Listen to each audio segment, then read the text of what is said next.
नमस्ते फ्रेंड्स, कैसे हैं? आई होप आप सभी बहुत अच्छे होंगे। फ्रेंड्स, हम लोग हिंदी व्याकरण की संपूर्ण सीरीज यानी जीरो से हीरो सीरीज के अंतर्गत पढ़ रहे हैं वर्ण विचार। हम लोग कल व्यंजन वर्ण का शुरुआत कर चुके थे।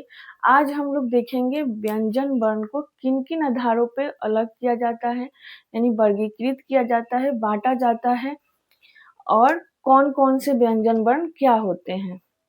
तो चलिए आज हम लोग स्टार्ट करते हैं व्यंजन वर्ण का वर्गीकरण। सबसे पहले हम देखेंगे स्वर तंत्रियों में उत्पन्न कंपन के आधार पर व्यंजन वर्ण का वर्गीकरण कितना होता है, यानी कितने भेद होते हैं, उसको कितने प्रकार होते हैं।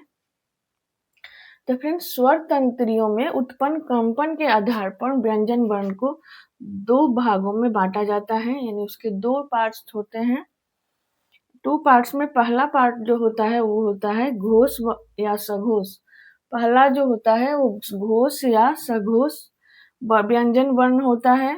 दूसरा जो होता है वो होता है अघोष व्यंजन वर्ण। अब आपके मन में विचार होगा सघोष व्यंजन वर्ण किसे कहते हैं। तो फ्रेंड्स,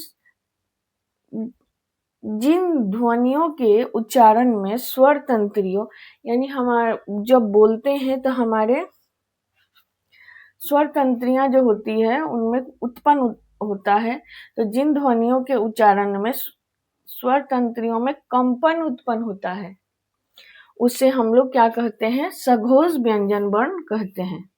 जिन ध्वनियों के उच्चारण में हमारे स्वर तंत्री में कंपन उत्पन्न होता है उसे हम लोग सघोष या घोष व्यंजन वर्ण कहते हैं। जैसे ये होता है प्रत्येक वर्ग का तीसरा, चौथा या पंचम वर्ण। प्रत्येक वर्ग का तीसरा, चौथा और पांचवा वर्ण। जैसे हम इसके अंतर्गत प्रत्येक वर्ग यानी वर्ग कौन सा होता है ये हम लोग कल पढ़ चुके थे। क से लेकर के प तक जो होता है क वर्ग, च वर्ग, ट वर्ग, त वर्ग और प वर्ग। इन सभी वर्गों के तीसरा और चौथा वर्ण जो होता है वो होता है घोष या सघोष वर्ण। और उसके अलावे य, र, ल, व और ह जो होता है ये भी सघोष वर्ण होता है। और नोट में आप लोग लिख लेना, सभी स्वर जो होते हैं जैसे अ से लेकर के अह तक ये भी सघोष होते हैं। सभी स्वर जो होते हैं वो भी सघोष वर्ण या घोष वर्ण होते हैं। और दूसरा होता है अघोष वर्ण, यानी इस उच्चारण में अघोष वर्ण के उच्चारण में स्वर तंत्र में कंपन नहीं उत्पन्न होता है। जैसे प्रत्येक वर्ग का वर्ग यानी क वर्ग से लेकर के प वर्ग तक, प्रत्येक वर्ग का पहला, दूसरा और वर्ग तथा इसके अलावे तालव्य स, मूर्धन्य स और दंत स, स और स जो होता है ये सब क्या होते हैं, अघोष व्यंजन वर्ण होते हैं। आई होप आप इतना समझ गए होंगे। तो आप लोग नोट डाउन कर रहे हैं तो कर लीजिएगा।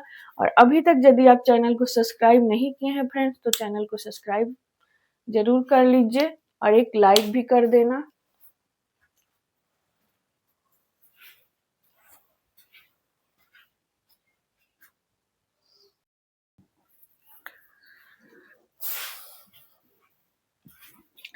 अब पढ़ेंगे हम श्वास या प्राण वायु के आधार पर व्यंजन वर्ण को कितने भागों में बांटा जाता है।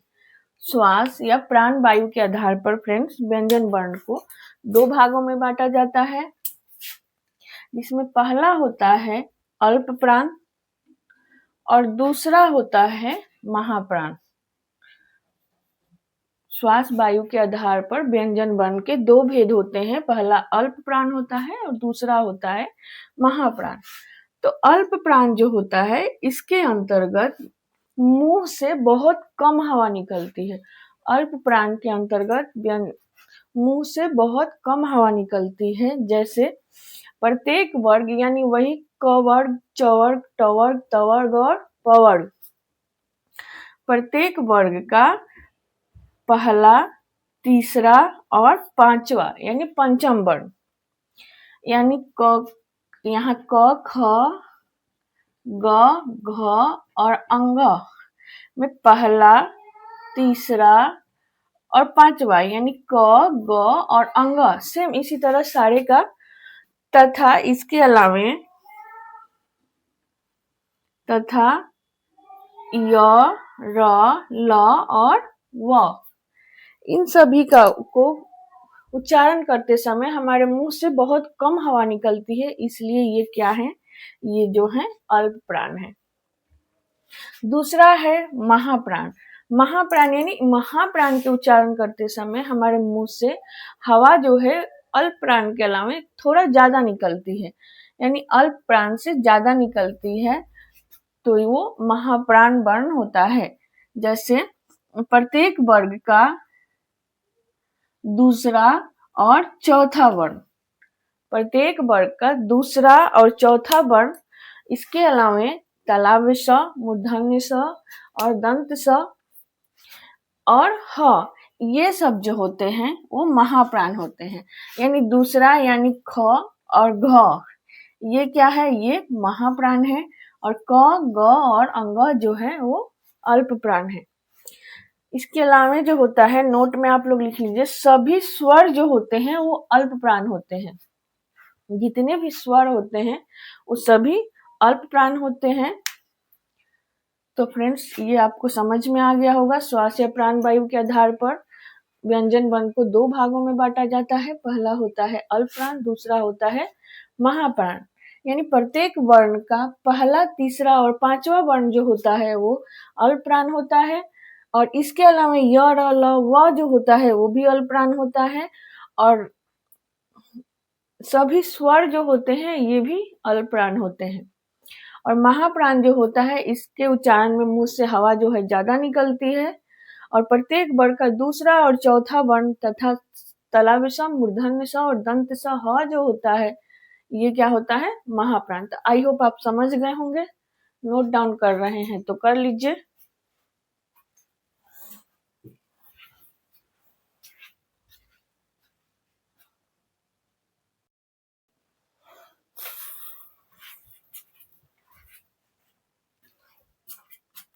अब देखेंगे हम उच्चारण स्थान के आधार पर व्यंजन वर्ण को कितने भागों में बांटा जाता है।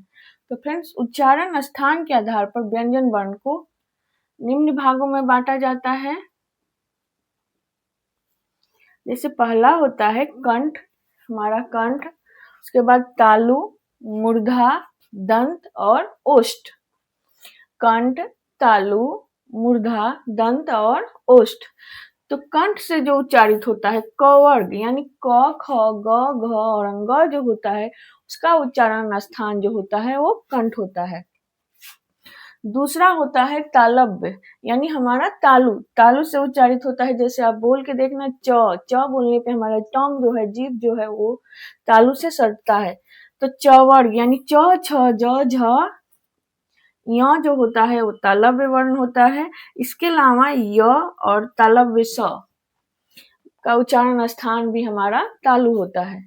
उसके बाद होता है मूर्धन्य। मूर्धन्य यानी उसका उच्चारण में ट वर्ग पूरा आता है, जैसे ट, ठ, ड, ढ और न।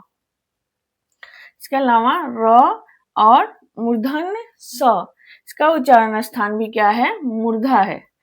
मूर्धा बोलने से हमारा तालु के बाद और दांत के पहले वाला जो हिस्सा होता है वो मूर्धा होता है। तालु के बाद और दांत के पहले वाला जो हिस्सा होता है वो मूर्धा होता है। इसके अंतर्गत पूरा ट वर्ग और र और मूर्धन्य स का उच्चारण स्थान है। अगला होता है दंत। दंत से उच्चारित होता है त वर्ग, यानी त, थ, द, ध बोलने पे आपका जो जीभ जो है वो दांत से चिपकता है, सटता है हल्का सा। आप देखिए उच्चारण करके, त बोलने से क्या है, हमारा जीभ जो है दांत से सट रहा है, तो त वर्ग। इसके अलावा ली जो होता है उसका उच्चारण स्थान भी दंत होता है। उसके बाद है ओष्ठ। ओष्ठ जो होता है उससे हमारा प फ ब भ यानी प वर्ग उच्चारित होता है। जैसे आप बोलिए प फ, दोनों ओठ जो है आपस में सट रहे हैं।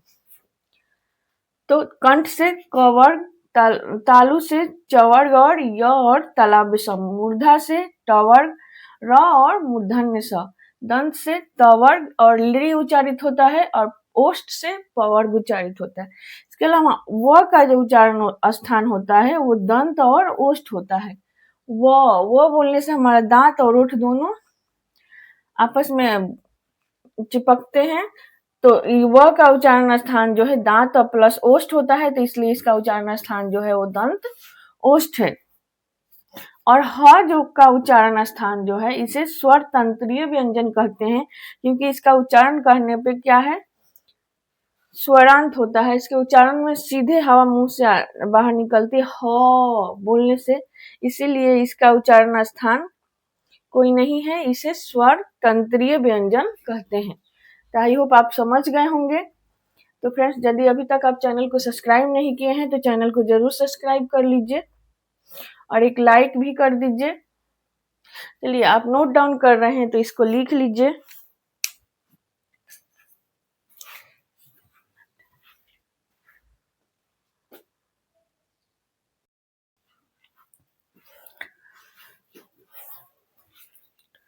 फ्रेंड्स, कल हम लोगों ने देखा था संयुक्त वर्ण 4 होते हैं, लेकिन उसका बनावट कैसे होता है हम लोग को व्याकरण को समझना होता है, रटना नहीं।